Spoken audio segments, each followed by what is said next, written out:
Hi ladies and gents, Johnny Sun 815 here, just trying to give you a quick review of the Bluedio Turbine Bluetooth 4.1 headphone. Just a quick look right and left. I'm going to give you basically a quick review of what I went through this past few weeks.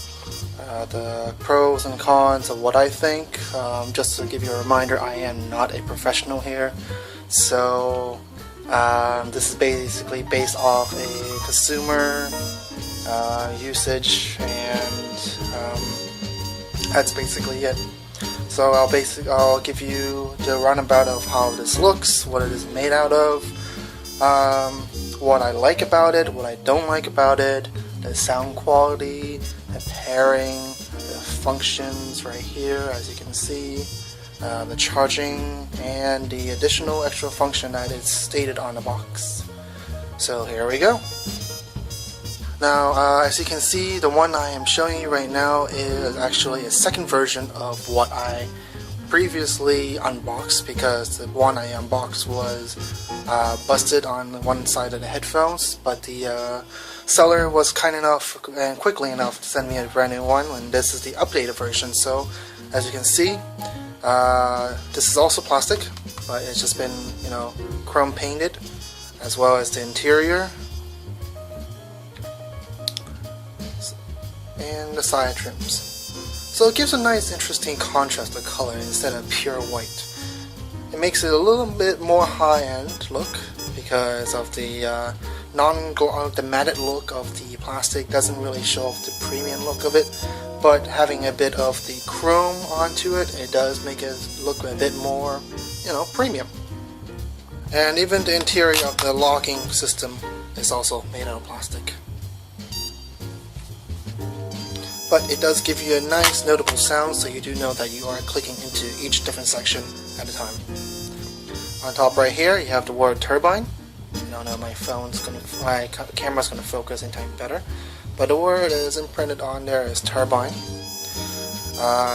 Also again up here it has a little breathable mesh, but the material is still interior of the material is still foam, medium thickness, medium hardness. You got here screws, generic screws. The air muffs part, it is also made out of plastic. This is basically leather, generically speaking. Inside there is a foam. It's not memory foam or anything, but it is a medium thickness foam or medium hardness. So it does bounce back pretty quickly. As for the controller spec, it is quite nicely placed on the right side of the ear. Top two are the volume up, volume down, power switch, power button, rewind, go back, play and pause, and fast forward. It does have a typical micro USB slot, female, so any typical USB plug to a regular USB charger will be perfect, so kudos to them. Microphone speaker right here, and if I remember correctly there should be one more somewhere else. If I find it I'll tell you. But other than that, here we go. 3.5mm aux insert, and basically if you don't have any more power, just use a cable connecting to your phone or your computer or any MP3 media player, and it should work perfectly without any power. The Bluetooth sync is actually quite easy and quite useful. I have no complaint about that. It is very straightforward to me. I just turned it on.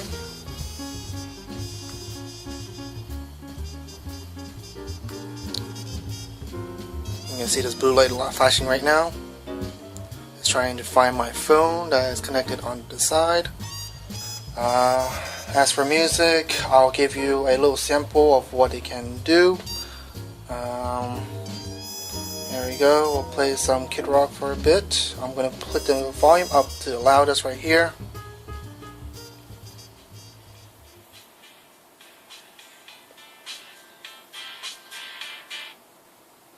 And it will signal you if it's too loud, the loudest already. And I'm going to pump it up on my phone right here. As you can see, it's already pretty pumped up, so that's pretty good.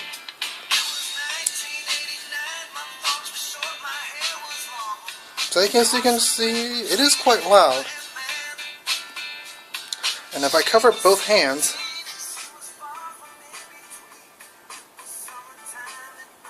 music does leak.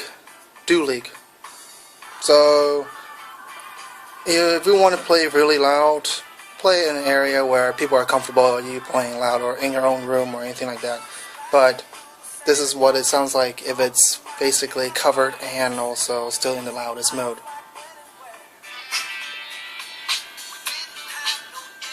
I'll play a little bit of hip hop for one of my favorite.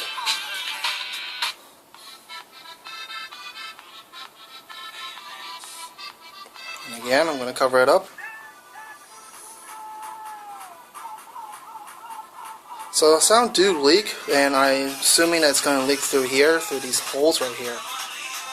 There's little slits, an open air pocket. So I guess that's because of the air travel and everything, I guess, so the bass can go play thicker. Alright. So as for the sound quality, it is great. Very deep bass for Bluetooth. Nice high. You can definitely tell the difference between the high and the lows. The mid-ranges is perfect if you just play at flat. But if you like thick bass and everything like that, do play around with your custom on your phone or on your MP3 player, so you can actually get the best range of what you prefer. But it does provide nice deep bass and nice rich highs. Pros and cons. Let's just talk about the pros first. According to the headphone company, the Turbine is supposed to last 41 hours, and from what I've been using so far, which is basically about an hour a day, and it's been about 3 weeks, and I'm still using it from out of the box, it's still lasting quite long and quite strong. I haven't had to charge it yet. I'm waiting my first charge once it's completely drained. As you can see here, I'm trying to demonstrate how it covers over my head on the headphone. So basically this is how it looks like. It is covering my ear, but it is not molding my ear into it. It might mold for yours because your ear might be smaller, but for me it doesn't work that way. Another pro is that you can actually use a cable connected to another headphone, and then you can actually have both headphones listening to the same thing that the Bluetooth connection is connecting to. So that's a big pro on that one, because my wife and I usually love to watch movies at night, and we don't want to disturb our kid while they sleep. So while he sleeps, we put our headphones on and we can watch a movie on my laptop without any disturbance on. So that's a big pro. Cons. Because I live in Singapore, the weather is always humid and hot.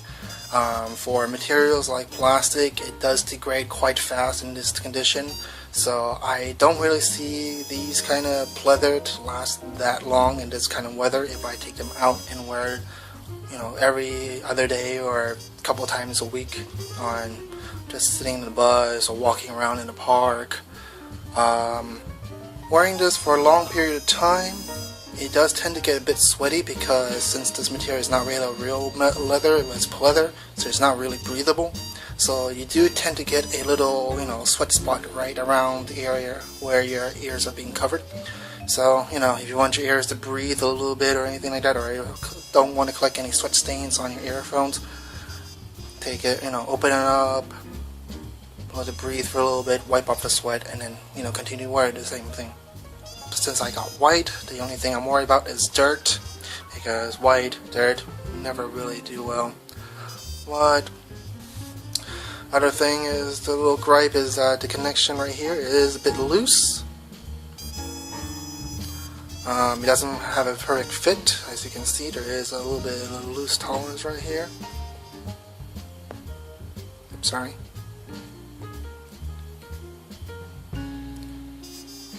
So you can see it's moving a little bit.